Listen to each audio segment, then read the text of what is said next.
nuestra vida, y es un paralelismo porque vamos a hablar de las puertas de Nehemías. Aquellos que nos están sintonizando por internet y al mundo entero, usted está sintonizando la iglesia, la voz del Espíritu Santo, ubicada en la calle Carazo 146, en el pueblo de Guaynabo, Puerto Rico, la isla del Cordero. Esta noche estaremos en un tema de guerra espiritual, estaremos utilizando la reconstrucción de las puertas de Jerusalén a través del libro de Nehemías.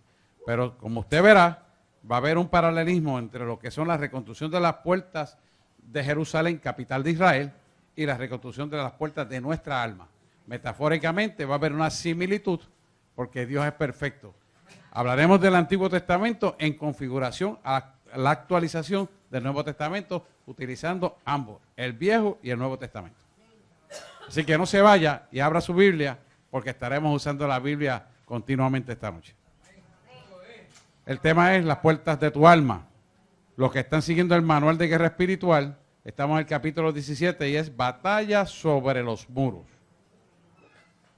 Y quiero hacer una introducción breve, porque es importante a aquellos que nos están sintonizando en el mundo entero y que a veces no se acuerdan del libro de Nehemías. Todos nosotros en nuestra vida tenemos puertas físicas a través de nuestros sentidos que permiten entrar una información a nuestro sistema. Esa información se va a alojar en nuestra alma. Así que nuestra alma es lo que vamos a tratar bíblicamente cuando hablamos de las puertas de Jerusalén. Hoy hablaremos de la reconstrucción de estas puertas de Jerusalén como una simbología o metáfora de las puertas de nuestra alma. Y usaremos, como le dije, a Nehemías, tipología de Jesús en el Antiguo Testamento, y el Nuevo Testamento después que Jesús resucitó. Y así estaremos configurando metafóricamente lo que en esencia necesitamos conocer sobre las puertas de nuestra alma. Acuérdense que cuando usted tiene una puerta abierta en su alma, cualquier información entra, y si esa información lleva la carga de las tinieblas, eso se queda depositado en su alma.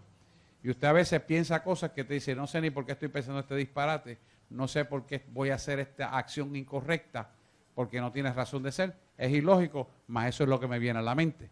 Entonces, cuando usted está en esa dimensión de pensamiento, que usted sabe que es contra la palabra, pero que lo quiere dominar, es porque tiene una puerta abierta y la armadura está abierta. El cincho de la verdad, por alguna razón, está abierta. Y usted va a aprender a reconstruir eso para que su alma no tenga puertas abiertas. Así como Nehemías reconstruyó las puertas de Jerusalén. Amén. El texto que vamos a empezar a usar es el de Isaías 60, 18, que ustedes lo tienen ahí. Bueno, lo tienen en la pantalla, si no, lo van a buscar, Isaías 60, versículo 18. Y dice, y les leo, nunca más se oirá en tu tierra violencia, demostración de quebrantamiento en tu territorio, sino que tus muros llamarás salvación y tus puertas alabanza. Eso tiene un significado escatológico, porque cuando Nehemías escribe esto, cuando Isaías, escribe esto, todavía Jesús no había sido glorificado, no había subido al Padre. Y ya está usando metafóricamente lo que nos está ocurriendo a nosotros, que tenemos el Espíritu Santo. En aquel entonces, los siervos del Señor, el Espíritu Santo los visitaba y se iba. Ahora nosotros tenemos el Espíritu Santo de continuo en nosotros, que es una grandísima ventaja. Y es importante que entendamos que el origen de todo esto del siervo Nehemías, ustedes lo saben por historia, Nehemías era hijo de Arcías. Dice el relato bíblico que en el mes de diciembre, que es el Kislev, estando en la capital de Susa, estando en Susa, capital de Persia, viene el hermano Hani y dos personas más de la tribu de Judá a traerles de información que las puertas de Jerusalén habían sido quemadas, habían sido destruidas, y por lo tanto estaba el pueblo sin ninguna protección. Nehemías inmediatamente oye esto, lo primero que hace es que lo escucha bien detenido, pone mucha atención a lo que está escuchando, ayuna y pide dirección al Señor e intercede por el pecado de Israel. ¿Por qué la Biblia dice eso? Porque la Biblia nos enseña que el pecado en nosotros son puertas abiertas a la actividad demoníaca. Por eso dice él que intercedió, porque sabía que el pecado de Israel alcanzó que otros pueblos pudieran destruir las puertas. Asimismo, cuando estamos en pecado, nuestras puertas de nuestra alma son destruidas y el enemigo toma posesión de nosotros, vienen los pensamientos incorrectos, te apartas del Señor, vuelves al alcoholismo, vuelves a la droga, etcétera, etcétera, etcétera. Ustedes saben de eso porque estamos en tercer nivel ya. Así que eso yo no lo tengo que explicar porque ustedes lo saben. Pero sigue diciendo el relato que él siendo copero del rey Artajerjes, en el momento en que él está, los coperos son los que prueban la comida y todos los alimentos que come el rey, si están envenenados, esa persona muere. O sea que es una persona de extremada confianza para el rey y es una persona que está dispuesta a poner su vida por el rey. ¿Cuántos de nosotros estamos dispuestos a dar nuestra vida por nuestro rey? Amén. Eso es importante, usted tiene que rectificarse ahí y que lo escuchen las tinieblas. Eso es así. Entonces, estando él como copero del rey, el rey observa que está muy triste. Tiene una cara de tristeza cuando siempre había sido una persona alegre. Y hay que admirarlo porque la tristeza del alma hace una congoja que físicamente se puede expresar. Y permitió esa expresión, lo que indica que a pesar de que él era copero y ponía su vida por el rey, antes más que la vida del mismo rey, por lo cual era copero, estaba dispuesto a expresar el dolor del corazón del padre, en la tristeza que tuvo. Interesante esto, que siendo el copero y teniendo al rey por primer lugar, le demostró al rey que Dios estaba por encima del rey al cual le servía, que era pagano. ¿Usted me está entendiendo? ¿Cuánta gente hay en los trabajos que no se atreven a hablarle a Dios? A la gente. Cuando tú ocupas, Dios ocupa el primer lugar en tu vida, tú usas la sabiduría de Dios para llevar el mensaje. Y esto es importante porque Él ocupa el primer lugar. Así que cuando su hermano Hani y gente de la tribu de Judá le traen la noticia, el rey lo ve triste, Dios le da gracia y el rey le pregunta, el rey le autoriza que vaya a trabajar con la situación que él le está exponiendo, que las puertas de Jerusalén, que es su ciudad natal, la ciudad donde viven sus padres, está destruida. Y al estar destruida, el rey le autoriza, no solamente verbal, sino también se lo da por escrito, para que vaya a pasar por varios países y le puedan abrir las puertas hasta llegar a Jerusalén. Y así es que Nehemías empieza a manifestarse a favor de lo que Dios quiere hacer y ser usado por ahí, por Dios. Pero me llama la atención algo, que siempre que tú vas a hacer algo para Dios, hay muchos tropiezos. Hay una oposición siempre. En el momento que él se está comunicando con el rey, está Sanballat y el siervo del Tobías, que se querían oponer a lo que quería hacer Nehemías. Así que estas personas que son malitas contra los principios de Dios, se buscaron a alguien también que sea de la misma calaña y buscaron un gobernador de Persia que se llamaba a aquel entonces Gesén el árabe. Y Gesén pues también quiere hacer la vida imposible. Y eso es para que podamos entender que siempre que queremos limpiar las puertas de nuestra alma, se nos va a acercar alguien que es incorrecto en nuestra vida. Y hay que tener cuidado, porque hay oposición. Típico. Porque Satanás ve hasta cierto punto, ve la bendición de Dios y trata de eclipsarte, trata de que te equivoques. Y eso es importante que lo tengamos meridianamente claro. Todo es por celo. Y hay una similitud, un paralelismo metafórico en estas puertas, ¿verdad? Que nosotros vamos a aplicar para nosotros. Así que estamos en el capítulo 17, el versículo clave aquí es Nehemías 20, 2:20, que dice lo siguiente. Pero yo les respondí, el Dios de los cielos, Él nos prosperará y nosotros, sus siervos, nos levantaremos y edificaremos, porque nosotros no tenemos parte, ni derecho, ni memoria en Jerusalén. Así que hay una decisión escueta y clara de Nehemías para hacer la diferencia como agente de cambio en el mundo físico donde es su capital natal, Jerusalén. Nosotros tenemos el mismo poderío para cambiar el entorno de medio ambiente y somos agentes de cambio una vez decidimos hacer manifiesta la palabra de Dios como un estilo de vida. Quiere decir que el poder de la palabra hablada en nosotros tiene poder para cambiar las cosas. Y eso es importante que usted lo tiene que entender meridianamente claro, porque usted tiene la autoridad y el poder, una vez usted pronuncie la palabra, de ser agente de cambio en el entorno donde usted se encuentra. De hecho, el mundo se creó por la palabra articulada que salió de la boca de Dios. Y la palabra dice que el poder de nosotros viene delegado de parte de Dios Padre Todopoderoso a Jesús y de Jesús a nosotros en el Espíritu Santo que opera en nosotros. Si ese es el mecanismo, lo entendemos, entonces sabemos que estamos en autoridad y que ninguna obra de maldad puede prosperar contra nosotros. Y si nosotros decidimos sanarnos, nos vamos a sanar porque el Dios de los cielos así lo quiere. Y no hay forma que nadie lo pueda evitar. Solamente que cometamos el error, ¿verdad? De no hacer lo correcto. Así que la primera puerta que vamos a mencionar, bueno, antes de eso quiero traer a Isaías 60:18 que dice, sino que llamarás salvación a tus muros y a tus puertas alabanza. Y quiero explicar esto de Isaías, Isaías 60:18.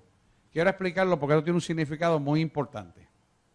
Sino que llamarás salvación a tus muros y tus puertas alabanza.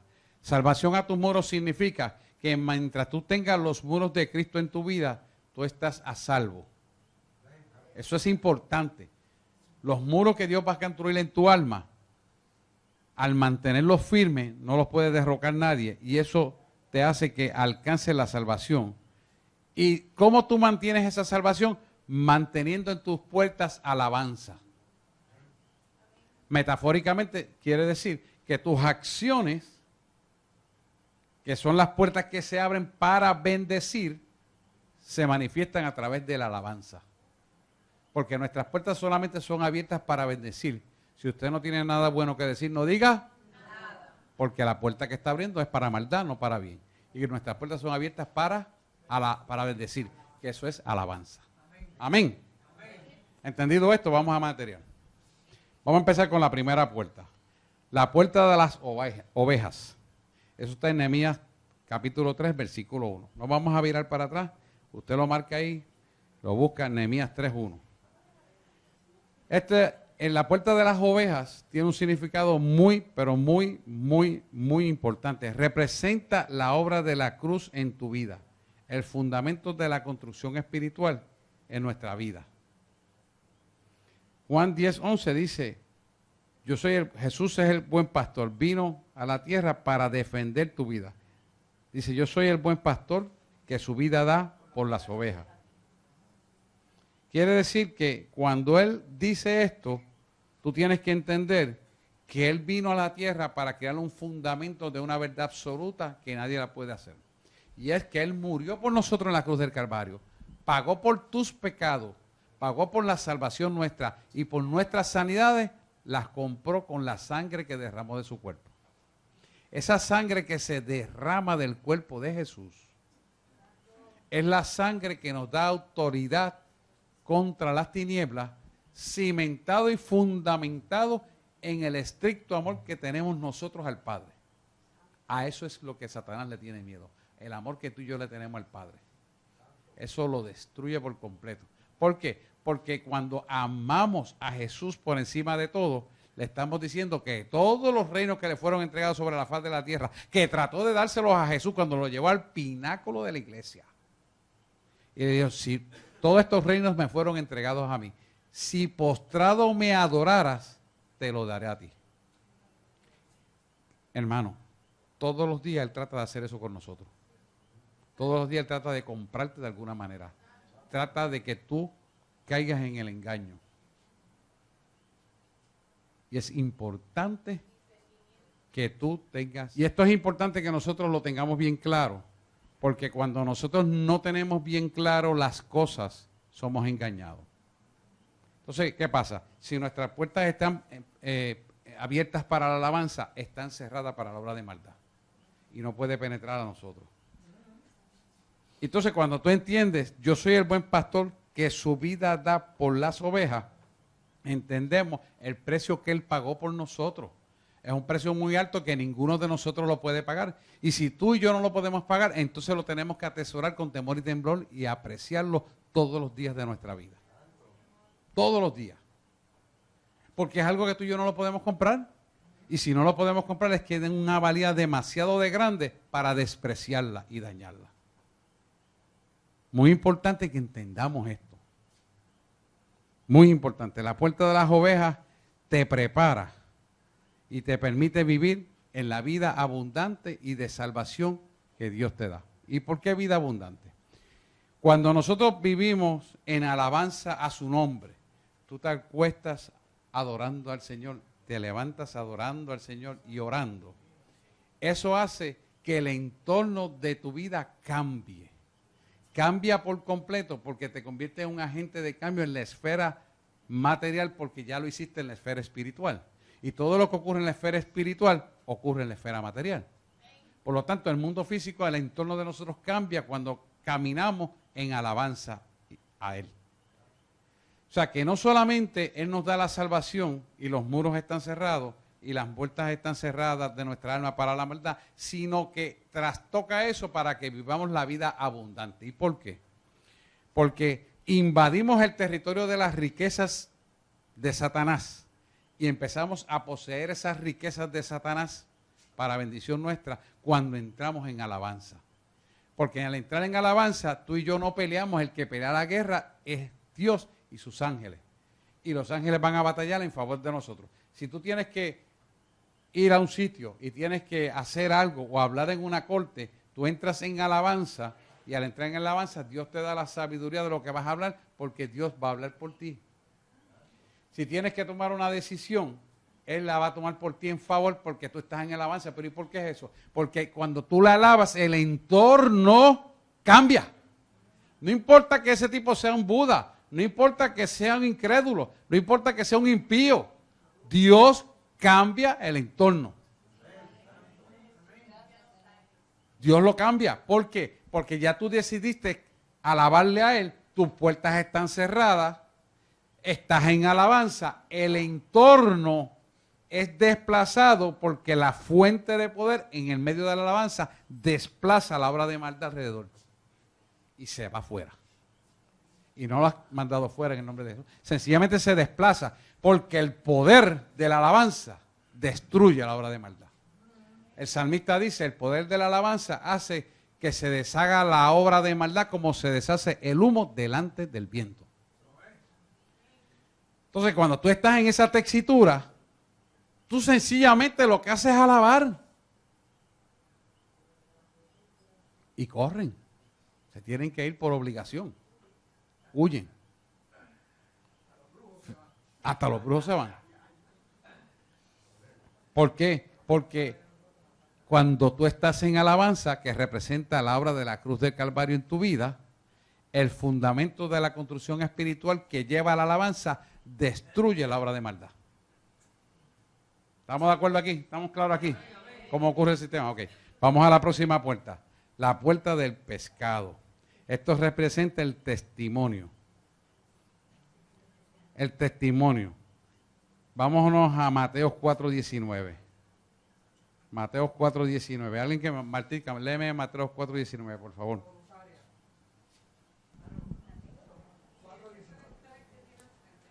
Dice, venid en pos de mí que yo os haré pescadores de hombres. Pero léelo porque de la Biblia, creo que lo das por la Biblia, vamos por internet, búsquelo usted también para que se ubique. Sí. Pregúntame. No, pero eso no, después hablamos eso. Vamos a hablar lo que seguimos ahora. Ya después te lo explico. Ajá, lee, por favor. Y les dijo, venid en pos de mí y os haré pescadores de hombres. Ahí está. Venid en pos de mí y os haré pescadores de hombres. Esto representa lo que tú haces cuando tú das el testimonio de lo que Dios hace en tu vida. Dios me sanó con esto. Dios hizo en esta situación aquello. Dios me sacó al hijo que era culpable, me lo sacó inocente porque se arrepintió. Etcétera, etcétera. Me lo iban a matar y Dios me lo sacó del sitio, me lo salvó. Son testimonios de poder. Son testimonios que la gente incrédula que no conocen a Dios dice, de verdad que fue Dios. Cuando tiene una enfermedad y la sana, dice, verdad que esto fue Dios. ¿Sabe que así es que yo vengo al Evangelio? Porque se sana un paciente que yo sabía que la única alternativa era quirúrgica y él lo sanó y no hubo que operarlo. Y eso me llevó al Evangelio. Se llama Johnny López, él está vivo. Yo se lo conté a ustedes. Una cosa que era quirúrgica, neuroquirúrgica, y Dios lo operó. ¿Y sabe que lo operó? En medio de la alabanza, alabando. Nadie oró por él, sencillamente el entorno de la alabanza, del poder de su fuerza, que es la fuente de poder que yo le he estado siempre hablando a ustedes, se manifestó, desplazó la enfermedad y él fue sano. ¿Se da cuenta? ¿Por qué? Porque el poder de la alabanza destruye toda obra de maldad y Jesús pagó esa obra de maldad, porque en la cruz del Calvario, cuando se derrama la sangre, no solamente Él nos da la salvación, no solamente nos liberta del pecado, sino que también llevó todas nuestras enfermedades y al resucitar las clavó allí en la cruz del Calvario. ¿Y qué pasa? La alabanza hace que se cumpla el derramamiento de sangre con poder y autoridad para sanar a la gente. ¿Por qué? Quiero que usted piense por qué. Porque la sangre derramada fue la alabanza que satisfizo la ira de Dios por el pecado. Esa sangre, al satisfacer la ira de Dios por el pecado, cuando usted entra en alabanza, se activa, porque usted alaba a quien ama. Y se da cuenta de las tinieblas que usted ama y alaba a quien ama, las desprecias se van, porque eso sale de adentro. Entonces, cuando eso está ocurriendo, usted siente ríos de agua viva que salen de su interior y la palabra se cumple. ¿Estamos entendiendo el mecanismo, verdad? ¿Estamos ahí? Pues vamos para la próxima puerta. Carmen me tenía una pregunta también. Cuando habla de quién edificó las puertas, ¿tiene alguna relevancia eso? Es Dios que edifica las puertas. Porque no, pero en la parte de Nehemías, Dios. en este caso dice los hijos de Sena edificaron la puerta. Sí, no, pero que cada uno edificó. Pero no. Es que, no, porque la obra es de Cristo. Por ejemplo, Dios me puede usar para miles de sanidades como lo ha hecho, pero no soy yo, es Él. Por lo menos, mi nombre no tiene importancia. Estoy hablando del Antiguo Testamento. También. Como habla de... También porque Nehemías es tipología de Cristo. Igual. Muy bien. Carmen, ¿vas a preguntar algo?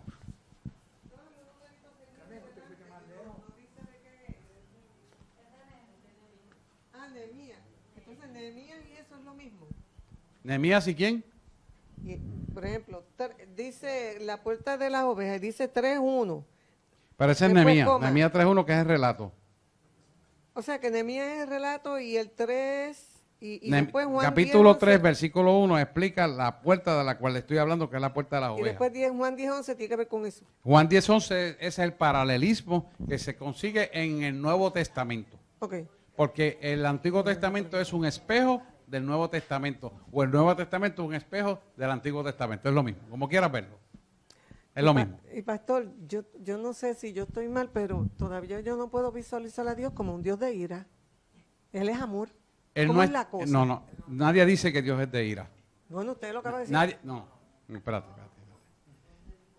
Yo no he dicho que Dios es de ira, ¿Y qué fue pero que dijo? Dios es el autor de la fe y el consumador de la fe. Eso es diferente. Pero entonces hablan de la ira de Dios. No, espérate. Es que la ira de Dios no se está manifestando aquí en ningún lugar. ¿No? No. Ahora, de lo que estamos hablando no tiene que ver con la ira de Dios. Pastor, con permiso, lo que yo creo que ella dio fue que al sacrificio de Cristo, la sangre... Satisfacer la ira por el pecado del hombre. No, pero es otra cosa. No tiene que ver. Sí, que lo que pasa es que no cogiste el concepto completo. Jesús, al morir en la cruz del Calvario, hizo el sacrificio máximo para satisfacer la ira de Dios por el pecado del hombre. Pero entonces él siente ira. Por el pecado, no por el hombre. Pero él no es amor. Es que yo como que no puedo visualizar en él el... Pues tienes que visualizar que Él es el concepto autor de la un- fe algo negativo. y el autor del amor, pero es fuego consumidor. Lo he explicado aquí. Bueno, está bien, puede consumir Ah, algo, no. pero con un No. sentimiento negativo. No es que es un sentimiento negativo. ¿No? no puedes tergiversar esto. Tienes que quedar meridianamente ¿Puedo claro entenderlo? sobre eso. Dios es amor, Ajá. pero también es fuego consumidor. O sea, Dios ama al pecador, pero odia el pecado. Pero entonces, a lo mejor es en la forma o la palabra que a lo mejor no describe bien lo que realmente es Dios, o sea, en la limitación de nuestro idioma, que usa esa palabra para describir a un Dios que se supone que es amor. Es que es amor, sigue siendo amor, Sí. pero no puede amar a Satanás. Está No bien, puede- no lo ama, no pero puede tampoco lo todo- condena. ¿Cómo es la cosa? No, ya está condenado. Satanás está condenado. Pero no lo condenó él, se condenó el mismo Satanás. Claro, Ahí es pero donde está el punto. pues, no, No es él el no, que no, condena, pero sino no, el no, mismo pero que decide salirse no, espérate, de la... espérate, no. O sea, el que decide salirse de Dios, se condena el mismo. Por eso, pero son Se dos cosas, sale, estás se hablando, sale. pero son cosas diferentes. Estás hablando dos conceptos diferentes. Teológicamente tienen dos conceptos diferentes, que no es lo mismo. Cuando Dios dice, Él es el autor de la fe y el consumador de la fe, te está diciendo que yo te doy la fe para que te acerques a mí, pero no para que te vayas al pecado. Pero te sigo amando, aun siendo pecador, y mi misericordia es contigo. Okay. Ahora, cuando se trata del pecado original, por lo cual Eva y Adán fueron engañados, entonces viene Jesús como el segundo Adán para satisfacer la ira de Dios contra el pecado. Porque Él no tolera el pecado.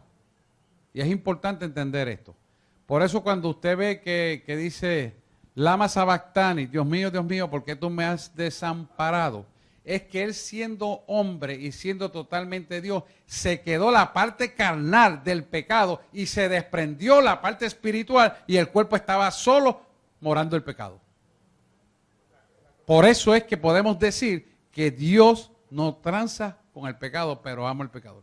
Que se desprendió la parte espiritual. O sea, en ese momento... Sí, lama, basani, Dios mío, ¿por qué me has desamparado?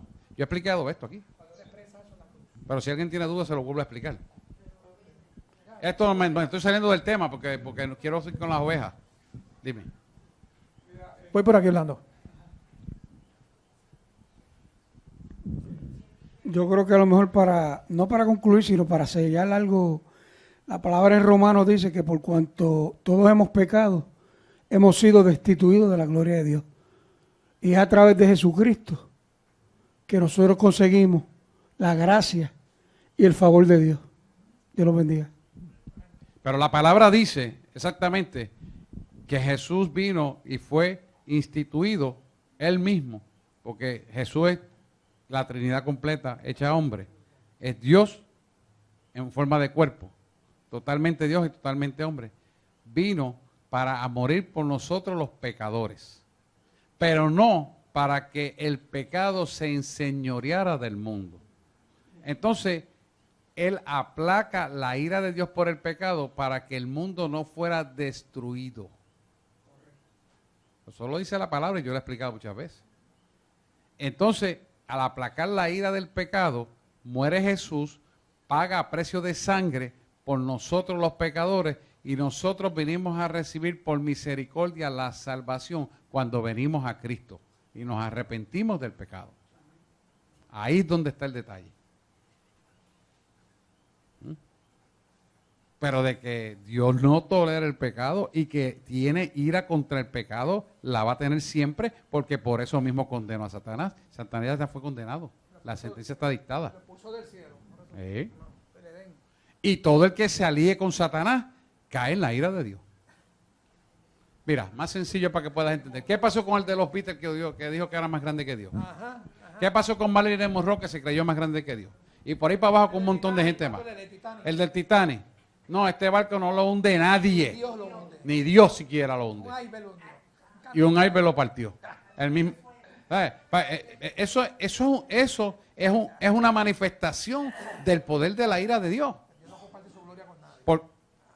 Porque Él no comparte su gloria con nadie. Ahí tienes a Chávez, más cerca. Ajá. Ven rápido, dile. Vente al frente aquí, Carmen. Dime. para el huracán de George, para que vea que entonces se nos manifiesta el aire de Dios, pero también el amor. Sí. Yo tenía un ranchito apolillado que se estaba cayendo en canto, un 8x10. Y ahí era que yo pasaba en lo que construía la casita. Pues entonces, cuando va a venir George, yo vacío todo el ranchito, lo meto en una estructura que tenía de cemento y quedó un crucifijo. Mi ex marido me dice, ¿qué hago crucifijo? Y dije, déjalo ahí, aunque eso no es Jesucristo en sí, pero déjalo ahí porque yo tengo la fe de que Él me va a proteger el ranchito que lo necesitamos. Y si está en el plan de Él, que no caiga un solo árbol en el camino, que si van a caer, caigan para afuera del camino. Ajá. Y que el ranchito se quede aquí y ni un tornillo se le salga. Así es.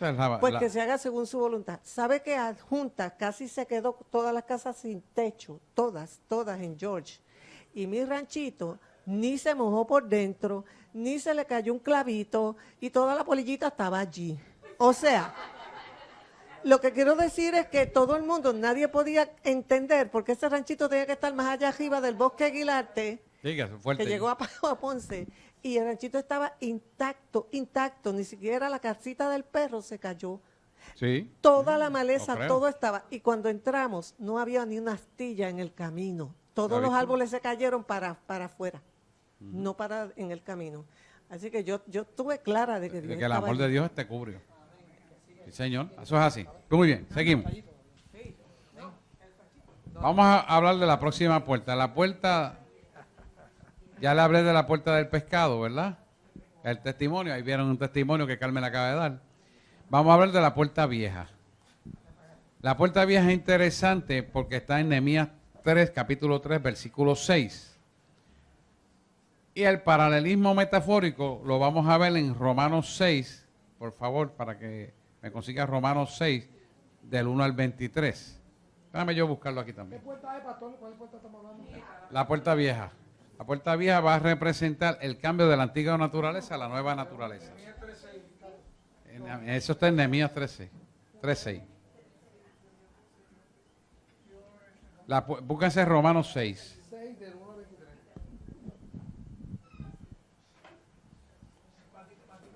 Martica, léeme Romanos 6, del 1. Romanos 6. Tremendo. Amén. Vamos a leerlo. ¿Qué pues diremos? ¿Qué pues diremos? ¿Perseveraremos en el pecado para que la gracia abunde? En ninguna manera, porque los que hemos muerto al pecado, ¿cómo viviremos aún en él? ¿O no sabéis que todos los que hemos sido bautizados en Cristo Jesús, hemos sido bautizados en su muerte? Espérese, ¿ustedes entienden lo que quiere decir eso? Que hemos sido bautizados en Cristo Jesús, hemos sido bautizados en su muerte. ¿Entienden eso? Eso significa que usted se bautizó para que el cuerpo muera y viva el Espíritu de Dios en usted. Por eso es necesario bautizarse. Bajo las aguas, no por expresión, no, bajo las aguas. Porque el significado bajo las aguas, si usted se quedara allá adentro, el cuerpo se va a morir, pero su espíritu vive. Entonces, esa similitud, esa simbología de bautizarse bajo las aguas, significa que muere esa vieja criatura y la que se levanta es nueva. Por eso Jesús le dijo, es necesario que participen en esto y me bautice bajo las aguas. Porque Juan no quería hacerlo. Mas, siendo él el redentor del mundo, todo hombre y todo Dios, se sometió a la obediencia de la palabra misma de él. Por eso, si él se somete a su propia palabra y la cumple, ¿quiénes somos nosotros para no cumplir la palabra de él? ¿Da cuenta?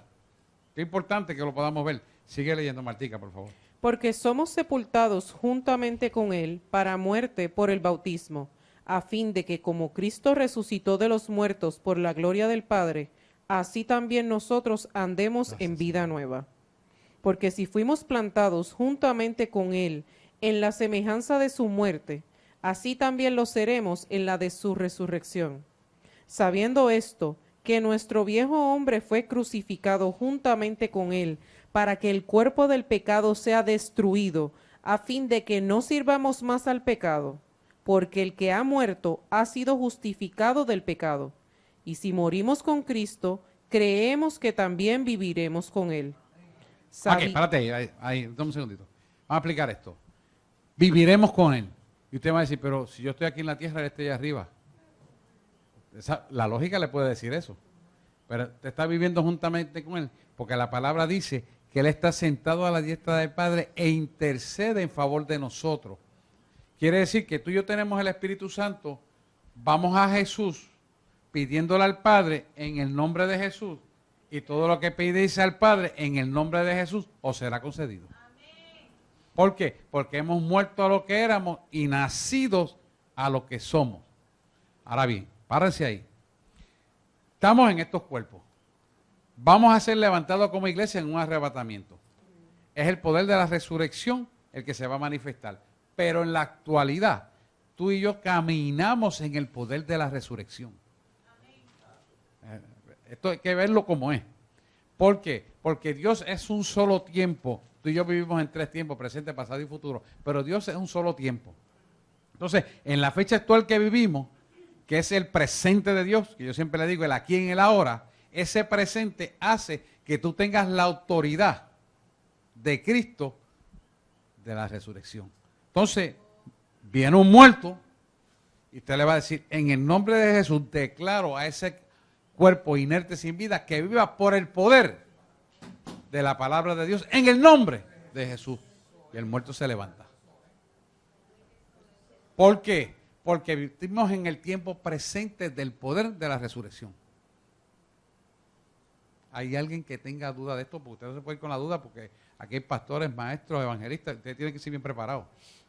Dime, Carmen. Carmen, vete para acá. Porque aunque Tato camina mucho ese ejercicio, pero lo haces caminar de más. Echa para acá, vete para acá. Echa para acá, eso no es nada.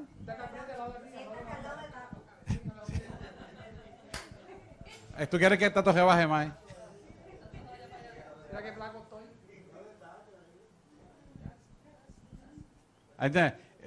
Si usted tiene preguntas, hágala, hermano. Yo no tengo prisa. Es importante que usted entienda claramente el material, porque si no, ¿de qué sirve entonces el estudio? El estudio es para usted crecer, dime, Carmen. Pero entonces también significa que cuando uno se bautiza, cuando uno pide perdón, cuando uno se entrega y entrega la voluntad al Padre, entonces Él mora en mí, ¿verdad? Sí. Pues quiere decir entonces también que aparte de que, ¿cómo te digo? La gente es que a veces tiende a ver a Dios y a Jesús como que afuera. Por el desconocimiento de la palabra. No es el templo, ¿cómo es? No es mi el cuerpo, templo, el templo tu del cuerpo es templo del Espíritu Santo. Exacto, pues entonces Dios mora en mí. Claro. No tengo que estar buscándolo afuera. Claro que no. Okay. Está contigo. Está contigo todo el tiempo, 24/7. Y conmigo, y con ustedes. Conmigo también. Amén. Sigue, Martita, dale el micrófono. Sabiendo que Cristo, 6. sabiendo que Cristo, habiendo resucitado de los muertos, 9. ya no muere, la muerte no se enseñoreará más de él. ¿Por qué es eso? ¿Por qué no se va a enseñorear más de él? Quiero que entiendan esto. ¿Por qué no? Porque él resucitó. Pero te queda que ellos lo piensen. Porque él resucitó. Si él resucitó, nosotros también resucitaremos. No tiene que pasar nada, ya si generalmente lo hace por ti. Bueno, el proceso de resucitar, o sea, de levantar. Eso no. He tenido varias revelaciones de eso. Hasta de Saider me quedó una revelación. Wanda tuvo una revelación. Hay muchos de ustedes que tienen revelaciones de eso. Eso es tan sencillo y tan rico. Eso es. Ahora sí hablamos. Vamos a seguir. Sigue, Marta. Porque en cuanto murió, al pecado murió una vez por todas, mas en cuanto vive, para Dios vive. Así también vosotros consideraos muertos al pecado, pero vivos para Dios en Cristo Jesús, Señor nuestro. Muy bien. Sigue. No reine, pues, el pecado en vuestro cuerpo mortal, de modo que lo obedezcáis en sus concupiscencias, ni tampoco presentéis vuestros miembros al pecado como instrumentos de iniquidad, sino presentaos vosotros mismos a Dios como vivos de entre los muertos, y vuestros miembros a Dios como instrumentos de justicia. Ok, párate ahí. Esto es importante lo que dice el 12 y el 13. el pecado en vuestro cuerpo mortal, de modo que no obedezcáis en su concupiscencia. Concupiscencia son las lascivias, el deseo de la inequidad, el que yo quiero tener, el que yo quiero hacer, el que yo soy, el que a mí me gustaría de esta manera. Todo eso es concupiscencia. Y eso nace del corazón del hombre, que se refiere a la carne. La carne te dice, yo quiero tener esto, yo quiero tener aquello, yo voy a hacer esto, voy a hacer lo otro, yo me voy a hacer, yo soy fulano de tal, y esto se va a hacer así porque yo soy fulano de tal. Todo eso es concupiscencia. Dios no está en eso. O sea, la iglesia y los líderes y futuros pastores de ustedes y evangelistas y maestros no pueden funcionar por eso. Usted no puede llevarse por la concupiscencia porque yo soy el pastor, se tiene que hacer así. No, no, no. Perdóname. Es lo que diga la palabra. Si la palabra me lo dice, entonces lo hago. Si la palabra no lo dice, no lo hago. Keep on your mind y nunca se olviden de esa verdad, para que no cometan errores. Porque ese es el orden. ¿Qué pasa cuando usted sigue ese orden? Se mantiene humilde y sencillo. Jesús dice, aprended de mí que soy manso y humilde de corazón.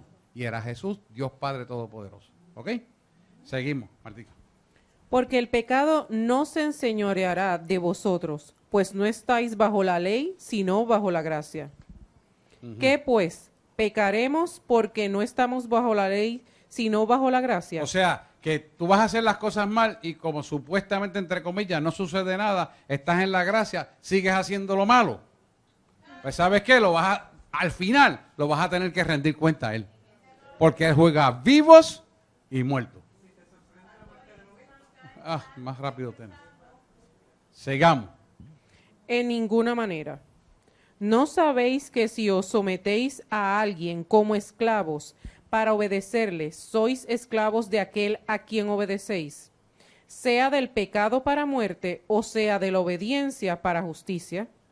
Pero gracias a Dios que aunque erais esclavos del pecado, habéis obedecido de corazón aquella forma de doctrina a la cual fuisteis entregados. Que habla de Cristo. Y libertados del pecado, vinisteis a ser siervos de la justicia. Justicia significa ahí Dios. Dios es justicia. Cada vez que diga justicia o diga 7, es Dios. ¿Ok? Hablo como humano, porque vuestra humana debilidad, que así como para iniquidad presentasteis vuestros miembros para servir a la inmundicia y a la iniquidad, así ahora para santificación presentad vuestros miembros para servir a la justicia. Ajá. Que es a Dios. Sigue. Al 23. Porque cuando erais esclavos del pecado, erais libres acerca de la justicia. O sea que Dios no te culpa del pecado anterior hasta que le conoces a Él. Por eso cuando el enemigo te saque, no, el pecado, porque tú fuiste un drogadicto, porque tú fuiste un tecato, porque tú te metiste alcohol, porque tú hiciste aquello, esto y lo otro. Ya Dios te perdonó, papá. Olvídate de ese pasado. Échalo al zafacón y no permitas que el dedo del acusador tome lugar en tu vida. Porque lo está haciendo para decirte, no te mereces la bendición. No te mereces ser libre. No te mereces que Dios te bendiga. Todo eso lo elimina. Cuidado con eso, ¿sabes? Exacto, y cuando él venga a acusarle, dice, no, perdóname, eso no va conmigo porque yo soy nuevo y me cuenta de Cristo en adelante. Y soy libre. Importante eso. Sigue, Martica. Pero ¿qué fruto teníais de aquellas cosas de las cuales ahora os avergonzáis? Porque el fin de ellas es muerte. Mas ahora que habéis sido libertados del pecado y hechos siervos de Dios, tenéis por vuestro fruto la santificación y como fin la vida eterna. Porque la paga del pecado es muerte, mas la dádiva de Dios es vida eterna en Cristo Jesús, Señor nuestro. Amén. Qué lindo eso, ¿verdad? O sea que el poder de la resurrección es mayor que el poder del mundo y destruye el poder del pecado. Quiero explicarle esto y con esto voy a dejar aquí porque la otra puerta que sigue tiene más detalles.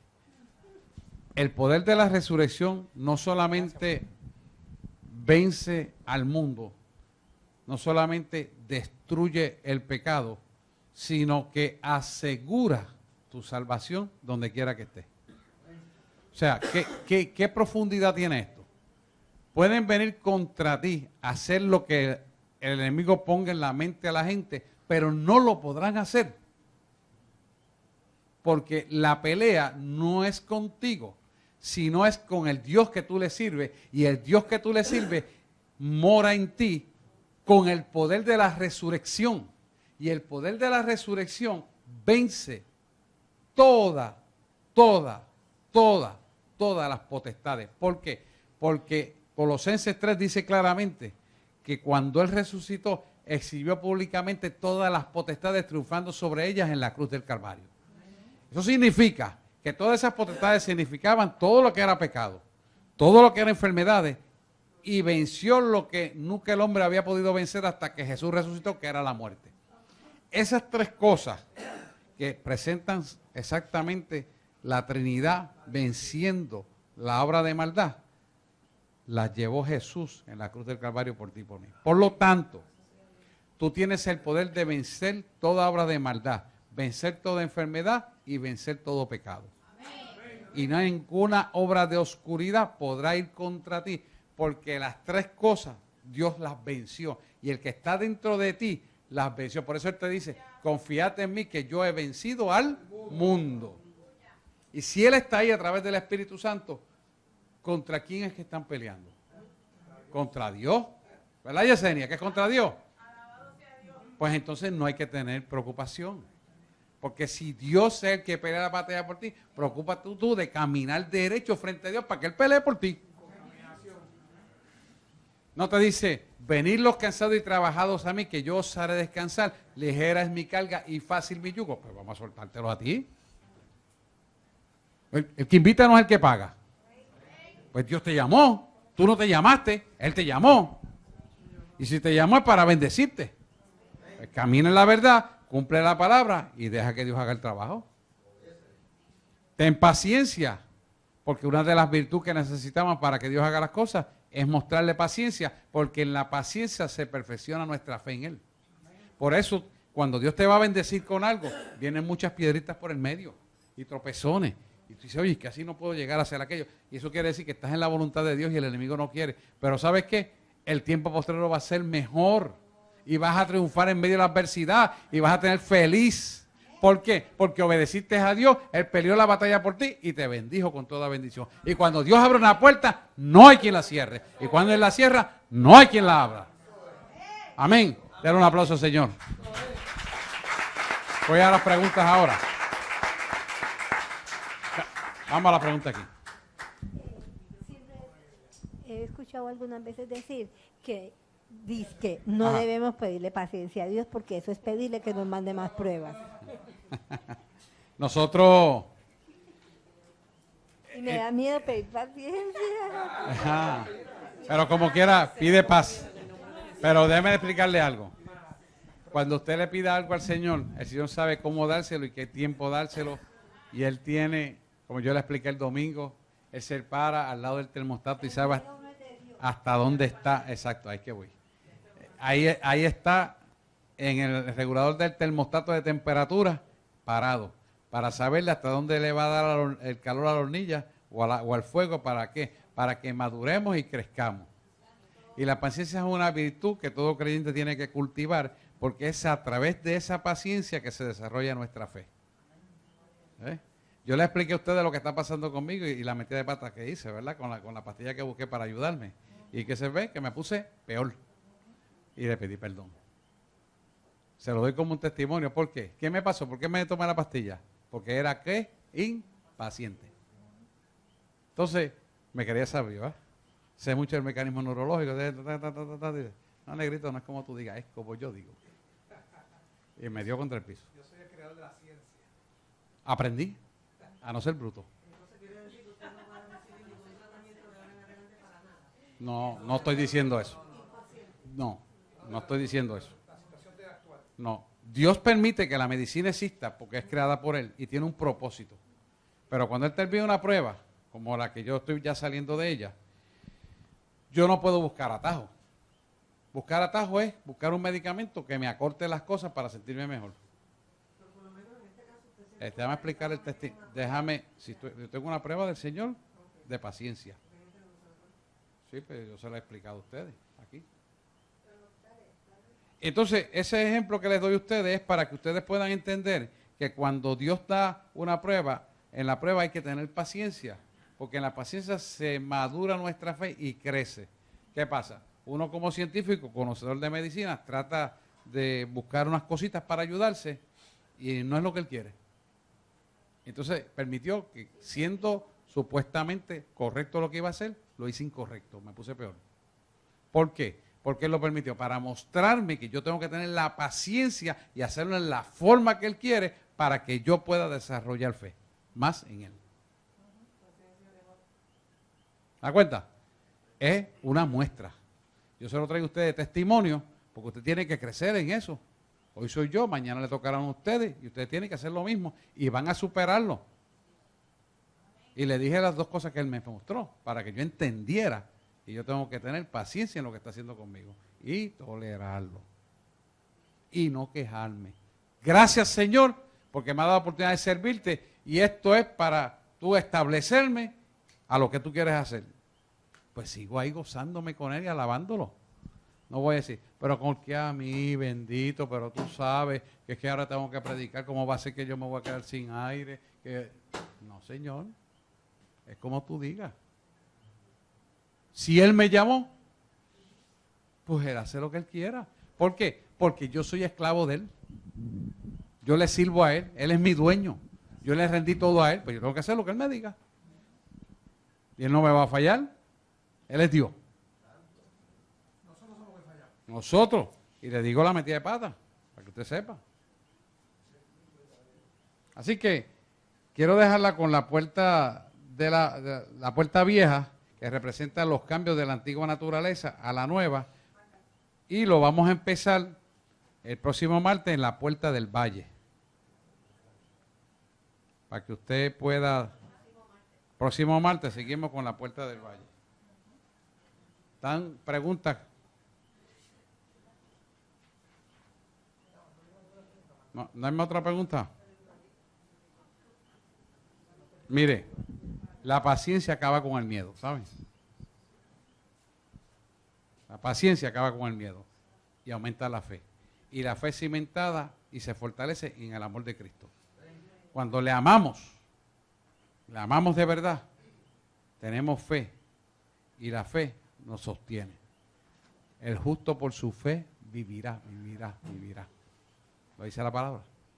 El justo por su fe vivirá, vivirá, vivirá. Grábelo. Y ahí se va a sostener. Pregunta.